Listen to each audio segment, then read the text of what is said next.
The following is an article originally published in the February 1837 issue of the Knickerbocker magazine. These comments on fine writing were first read before the Tusculan Senate, supervisors of the Portico. We hope you will enjoy this ancient nugget of erudition that may deserve a modern setting for modern ears. Mr. Marigold, I am much gratified by finding that you have commenced a series of disquisitions upon the subject of fine writing, and are endeavoring to awaken your readers to a right apprehension of the principles by which it is characterized, since no speculations appear to me more likely to be useful, at the present time, in this community. Although I partake of none of that spirit of prejudice and calumny which has too often appeared in those travelers from my country, who have paid a visit to yours, yet, I cannot but perceive a wide distinction between the taste of those countries in Europe, which have grown old in the cultivation of science, and that which is prevalent among us. With a view therefore to furnish you some aid in the prosecution of your laudable undertaking, allow me, instead of controverting your principles, to carry forward and complete your speculations upon this topic by the following observations, which occurred to my mind, upon the perusal of your last article. You justly remark that one of the greatest difficulties in elegant writing, as well as one of the principal circumstances by which an author will display his skill and capacity, lies in the judicious use of figurative language, and more especially in the management of his metaphors, which are the chief instruments made use of by the imagination to shadow forth our conceptions and give to airy nothings a local habitation and visible form. It has been remarked by that able critic, Dr. Blair, that the golden rule by which the accuracy of metaphors may be tested is to suppose the painter attempting to exhibit upon canvas the pictures which are presented in them, and if they will sustain this touchstone, they must be licensable. Thus, when an able minister is said to be a pillar of the state, a righteous man is declared to stand securely upon the rock of his integrity, or be supported by the arm of the Almighty. When Cardinal Wolsey, in Henry VIII, asserts that his high-blown pride at length broke under him, and left him to the mercy of that rude stream upon which he had ventured for many summers, or when Satan, in Milton's Paradise Lost, for the same rule applies to comparison, and all figures, is compared to the sun, which, new risen, looks through the horizontal misty air, shorn of his beams, or from behind the moon in dim eclipse, disastrous twilight sheds on half the nations. In all these cases, the painter might readily follow the writers in the pictures they draw to the fancy.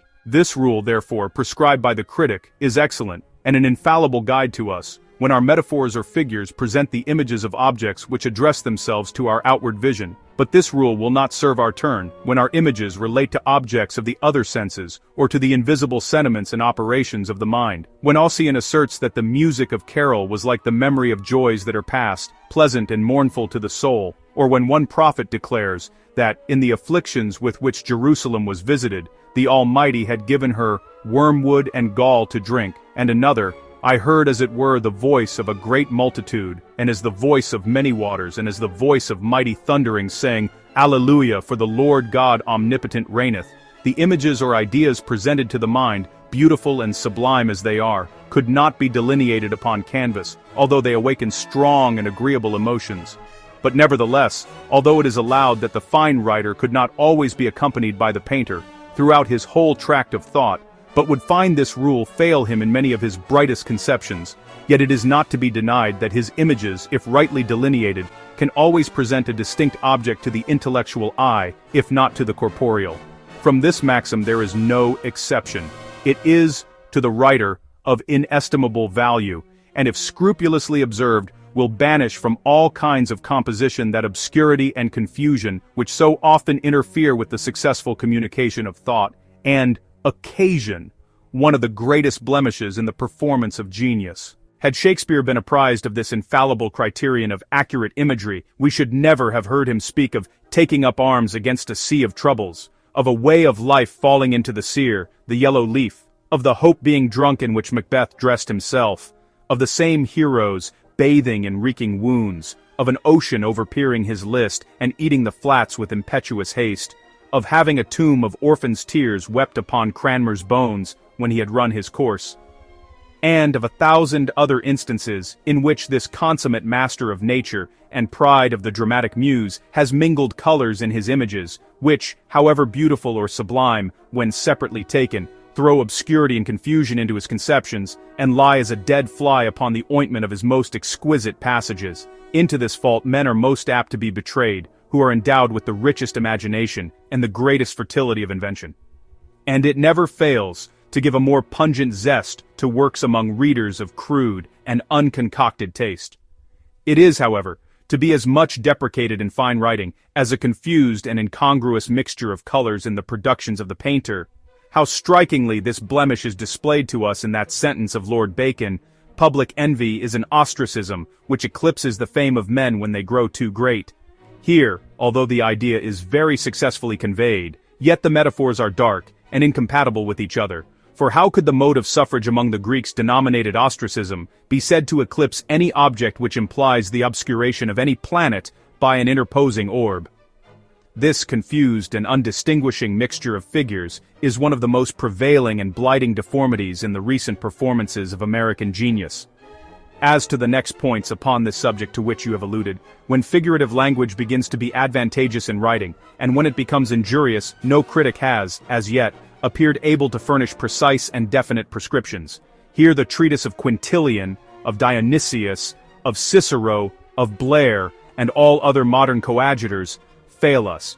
You have before remarked with Cicero that the employment of metaphors originates in the outset of verbal and written correspondence among men, in absolute necessity and the sterility of language, as mankind would be unable to express the thoughts and feelings of the mind, except by an appeal to the analogies of physical nature. Hence the terms apprehend, imagine, abstract, which denote operations of the mind, are derived from those of external nature, and hence the Indian chief, in negotiating a treaty of peace with a neighboring tribe or nation with whom he had waged war, designates the termination of hostilities by the emblems of burying the hatchet, and the commencement of amicable relations by planting the tree of peace. In this case, no doubt the negotiator is led to resort to these terms of pacification, partly by his incompetency to express the abstract ideas of terminating war and commencing a friendly intercourse in simple and plain language, and partly by that unaccountable pleasure which the imagination enjoys in tracing the analogies between moral and physical nature. Passing now from this state of penury in speech, in which our nomenclature is incompetent to the designation of the objects presented to the understanding, we confine our attention solely to figurative language as an ornament or luxury in our intellectual and literary life and enjoyment. How far are figures justly regarded as a beauty and advantage in composition, and when do they degenerate into a deformity? As language is the vehicle of thought, and figures give form and decoration to that vehicle, in order to a light decision of the aforementioned queries, we must ascertain the principles upon which that vehicle is best constructed, and the degree of embellishment which will recommend it to a highly cultured taste. This similitude between speech and a vehicle of transportation serves to suggest to us our first rule, in reference to the use of that ornament which is derived from images of fancy, viz. No minds hein besen bein, I den, that they serve more successfully to enforce and recommend the ideas. As the great purpose of a vehicle is to convey passengers, every principle of its construction, every decoration by which it is embellished, ought to be adapted to its convenience and facility of movement, and those which would tend to impede its progress or lessen its accommodation to its uses would become an injury instead of benefit. So is it in the ornaments that are allowed in writing or speaking. When we wish to compliment a statesman who has distinguished himself in the councils of his country, and we say that he is one of the pillars of the Republic, or brightest lights of her Senate, certainly we have couched our encomiums in much more striking and impressive phraseology than if we had gone out in pursuit of plain terms which conveyed the ideas, in the one case, that he distinguished himself in supporting the government, and, in the other, that he was remarkably able in communicating information and instruction to the Senate. The fact is, that, independently of the considerations that these metaphors have abridged our discourse, and delighted the mind by the play of fancy in tracing the resemblance between the statesman and a pillar that supports an edifice, and a bright light illuminating a scene, language, in its very organization, has neglected to supply us with words sufficiently numerous to express moral conceptions or intellectual archetypes without a resort to the convenience of figures. Figurative language, during the progress of man and improvement, has become so thoroughly incorporated into the most finished nomenclature that it could not be dispensed with by any effort or contrivance of art. in testing its propriety or beauty then. The simple inquiry is, does it recommend and improve the thought, render it more clear when perspicuity is needed, more strong when vigor is demanded, more beautiful when beauty is desirable, or more touching when pathos is required? Let it ever be remembered the great object of attention and solicitude in good writing, and that without which all other things are trifling, is the thoughts and figures of speech are useful only as they contribute to set these off to advantage. These are to writing what fine features and just proportions are to the human body, and as no superfluity or gaudy decorations in dress would recommend ugly features or ought a deformed person, so trivial, false or worthless matter can never be rendered important or interesting to the intelligent part of mankind by sparkling figures or the most imposing artifices of style. Our really valuable thoughts when unadorned are adorned the most. At all events, simple, chaste, and frugal ornaments in our writing, as in our apparel, are more truly delightful to a correct taste than all the flounces and furbelows, the embroideries and jewelries in the world. This maxim of rhetoric upon which we are now insisting cannot be too sedulously brought to view, or too vehemently urged upon wielders of the pen in the present state of polite literature. The rage for decoration is epidemical, and most fatal to the fame of those who constitute the Republic of Letters. After nations have attained to full perfection in fine writing, there seems to be a natural tendency toward excessive refinement and meretricious ornaments.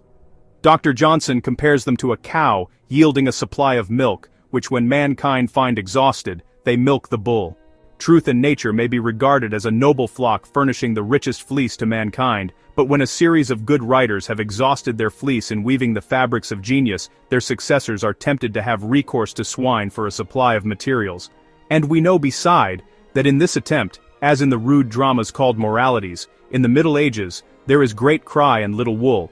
It is also liable to the objection, that no skill in the workmanship or adjustment in machinery can ever give it the beauty and perfection of that raw material which nature has appropriated to the purpose of clothing her favored offspring. Too many writers of the present day, instead of attempting to rival their predecessors, in endeavoring to fabricate the genuine fleece derived from this flock of truth and nature into new and more exquisite form, are engaged in shearing the swine. In this labor, they can obtain at best nothing more than erroneous principles of science, worthless paradoxes, unnatural fictions, tinsel poetry and prose, and unnumbered crudities. I have said that figures to be legitimately used must be a suitable clothing to our ideas and give them greater clearness, force, and vivacity. We may discern the purpose they serve and the intent with which they are introduced into the correspondence of mankind, more distinctly in that rude eloquence and song which prevail among the savage nations than amidst the greater refinements and more polished intercourse of civilized life. Remark the advantages which flow from this source, in the speech of Logan, a celebrated Indian chief, as referred to by Mr. Jefferson, in his notes upon Virginia, who, after having been long distinguished as the friend of white men, had been provoked to hostility by the murder of his wife and family. In the gratification of his revenge, says this author, he had signalized himself in the war that ensued, but in a decisive battle the Indians were defeated and sued for peace. Logan, however, disdained to be seen among the suppliants. But, lest the sincerity of the treaty should be distrusted, from which so distinguished a chief absented himself, he sent by a messenger the speech in which was contained the following expression, which portion only we quote as furnishing an illustration of our present subject. Such was my love for the whites, that my countrymen pointed as they passed, and said, Logan is the friend of white men. I had even thought to have lived with you, but for the injuries of one man. Colonel Cresap, the last spring, in cold blood, and unprovoked, murdered all the relations of Logan, not even sparing my women and children. There runs not a drop of my blood in the veins of any living creature. This called on me for revenge. I have sought it, I have killed many, I have fully glutted my vengeance. For my country I rejoice at the beams of peace, but do not harbor a thought that mine is the joy of fear. Logan never felt fear. He will not turn on his heel to save his life. Who is there to mourn for Logan? Not one.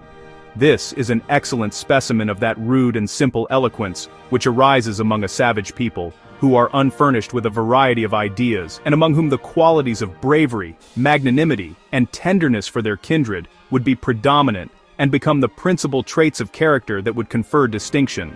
How descriptively, by the use of figures, he exhibits his attachment to white men, the extirpation of his race, his revenge, his intrepidity, his magnanimity, and the desolation of his house. Instead of asserting simply that his countrymen accused him of partiality to the whites, he expresses the same idea with much more force and vivacity. My countrymen pointed as they passed and exclaimed, "Logan is the friend of white men." And Dustin Nuts, Iridoam Show. Irididasto. An ordinary sufferer would have been contented with complaining that all his kindred were destroyed, but he more forcibly describes his loss by affirming, "There is not a drop of my blood running in the veins of any living creature." The descriptions of the mode in which he glutted his revenge, and of his freedom from fear and desiring a peace, Logan would not turn on his heel to save his life, are in a similar strain, and the concluding interrogatory in reply, "Who is there to mourn for Logan?" Not one, is more truly pathetic than would be the most labored exaggeration of his desolate condition, and passionate exclamations of sorrow. Having thus stated the point at which the employment of figures becomes really advantageous to language and fine writing, and ascertained it to be discoverable as soon as they render it more clear, forcible, and impressive, I now proceed to give confirmation to the doctrine inculcated by more ample illustrations, derived from the best authorities.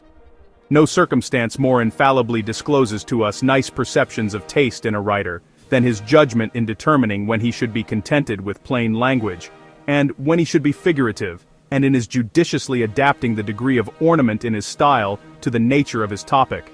When rightly managed, figures give exquisite beauty to our productions, but when unskillfully introduced, consummate deformity. The most delicious sweets, used in undue proportions with our food and drink, soon become in a high degree offensive and disgusting. No writer was more abundant in the production of these beauties than Shakespeare, and by their instrumentality he has embodied all the most virtuous sentiments of human nature and the finest maxims of practical wisdom.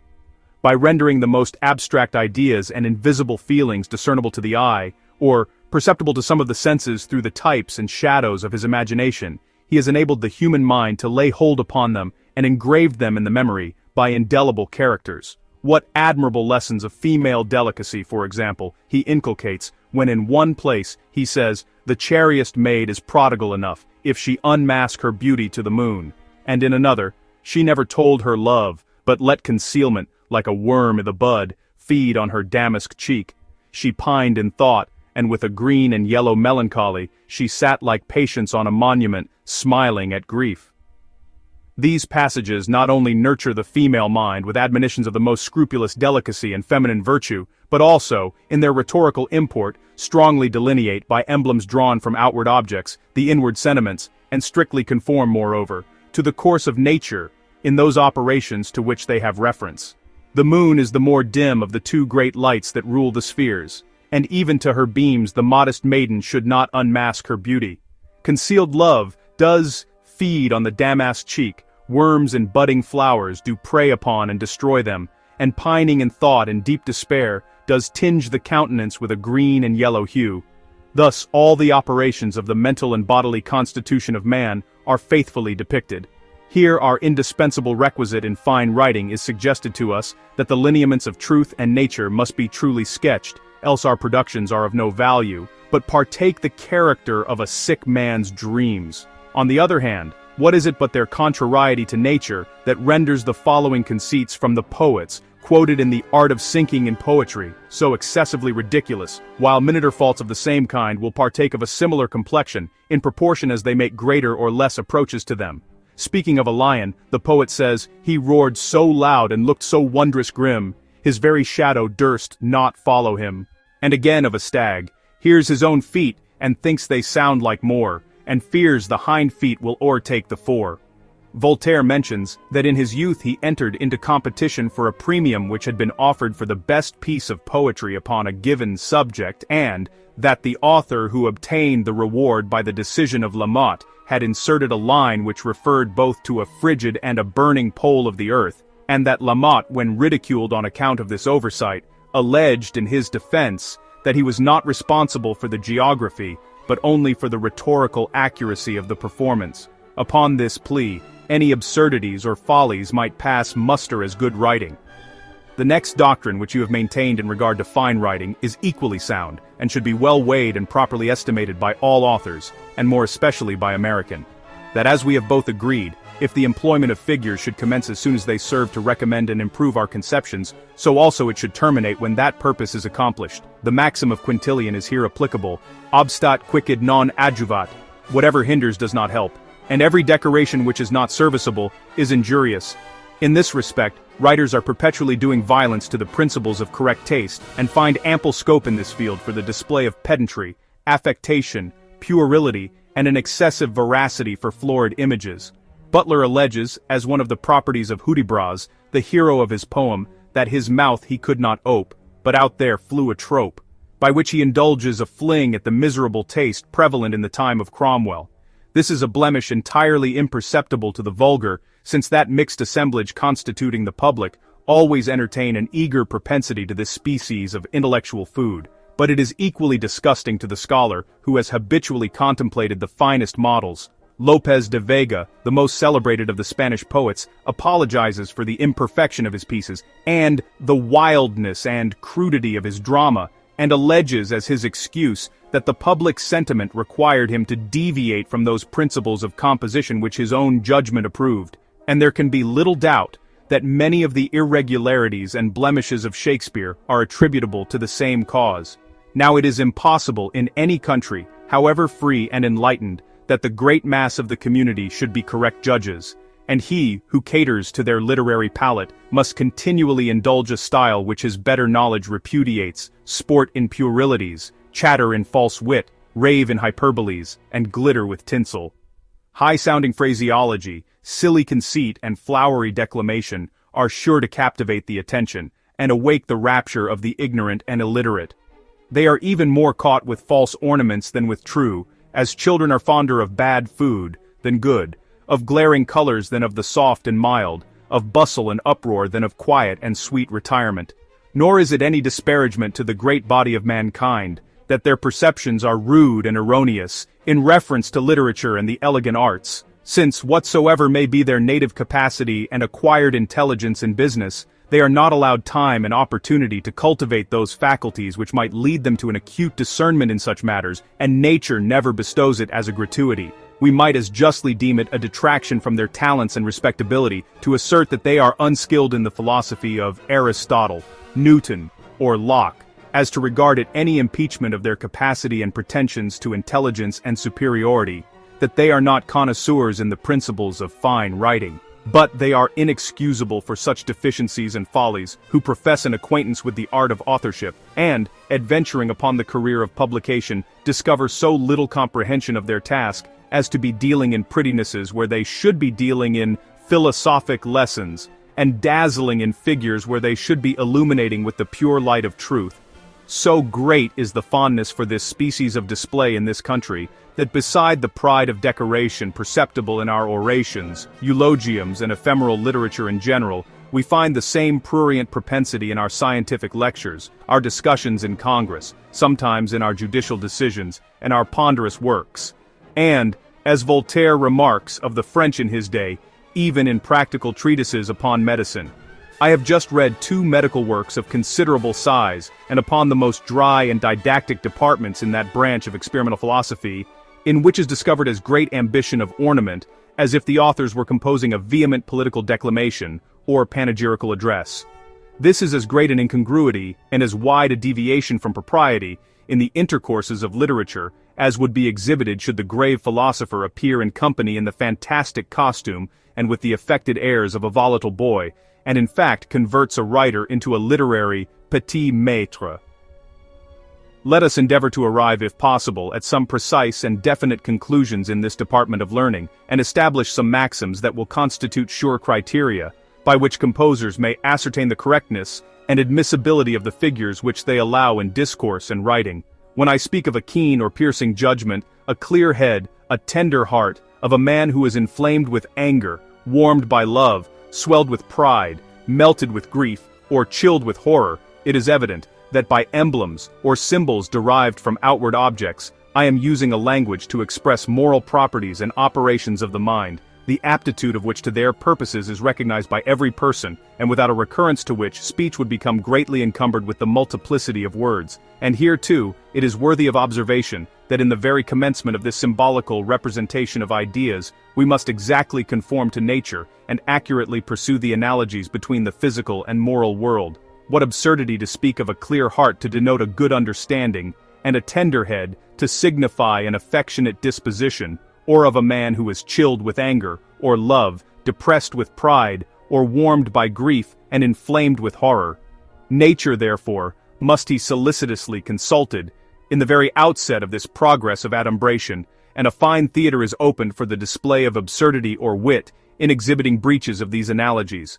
Thus, when referring to a lady drinking the bath waters, anon exclaims, with ridiculous absurdity, she drinks, behold the matchless dame. To her 'tis water, but to us 'tis flame. Thus fire is water, water fire by turns, and the same stream at once both cools and burns. The same author, in describing water simmering over the fire, says, the sparkling flames raise water to a smile, yet the pleased liquor pines, and lessens all the while. And another writer, the glories of proud London to survey, the sun himself shall rise by break of day. And if there be necessity to recur to outward objects, to shadow forth the thoughts and emotions of the mind, there is a like necessity, or natural transition, to denote the properties and operations of external nature, by a reference to the qualities and operations of the mind. We speak of a thirsty land, a cruel disaster, a raging fever, and a treacherous disease. Thus far, language advances in its progress under the influence of strict necessity, or that kind of irresistible constraint which arises out of the limited nature of the human powers, or if there be some slight degree of pleasure derived from that play of fancy, which traces analogies of the kind just mentioned between the moral and natural world, we are under no temptations to push our enjoyment to excess. But when departing from this point, we soon enter the region of high intellectual satisfaction, and find ourselves surrounded with flowers of every hue and every odor. It is in this field that we have to exercise a wise forbearance and a nice discrimination in our choice of embellishments, and to summon to our aid all the intelligence we possess, keeping constantly in view the maxim that our thoughts are the materials of our structures, whether they be gold, silver, marble, or brass, and that figures are the mere polish and decorations of art. To render our views upon this subject as intelligible as possible, let us ask why is the following sentence faulty, which is found in Smollett's History of England, giving an account of a famous act of the British Parliament against irregular marriages, after stating that it underwent a great number of alterations and amendments, which were not effected without violent contest. He proceeds, at length, however, it was floated through both houses on the tide of a great majority, and steered into the safe harbor of royal approbation. There is scarcely anyone whose taste is in any degree improved, who would not perceive that this is puerile beyond endurance, and entirely unsuited to the dignity of historical narration. Why is it so? What are the blemishes discoverable in it? They surely arise out of the use of figurative, instead of simple and plain language. Had he stated that at length, however, a great majority was obtained in its favor, and it received the royal approbation, no one could have discovered any deficiency in the recital, and the facts of the case would have been distinctly and fully stated. But there is no obscurity in Dr. Smollett's recital. We all understand perfectly the ideas he intended to convey. In what then does the fault lie? In the expressions he has used. It must be offensive to a just taste, because the facts would be as distinctly communicated in plain language, and the use of the ornament is unnecessary, and useless decoration is always disgusting. And moreover, because figures of speech are the language either of imagination or the passions, none of which properties of our nature could be awakened by a detail of such simple facts, there are occasions in which it might very properly be said that measures of a deliberative body were floated upon the tide of a great majority, and were wafted into the harbor of royal or executive approbation, but these must be either when we are indulging the ludicrous style, or when the passions or the imagination is excited by the subject. Similar objections lie against that passage of Balthazar Gracian. Our thoughts take their rise in the extensive coasts of memory, embark upon the sea of imagination, are wafted into the port of genius, to be registered in the custom house of the understanding. This is as wretched philosophy as rhetoric, For the same reasons, beside others that might be mentioned, that whimsical division of his discourse by a Scottish clergyman, mentioned by Dr. Witherspoon, is so very ridiculous. The Scriptures, says this divine, may be considered as a large and rich garden. The New Testament is the most valuable division of that garden. The Epistle to the Romans is the richest compartment of that division. The 8th chapter is the most delightful border of that compartment. And, the 28th verse, the finest flower of that border. None but the lowest condition of the public taste could render such preaching tolerable to an audience.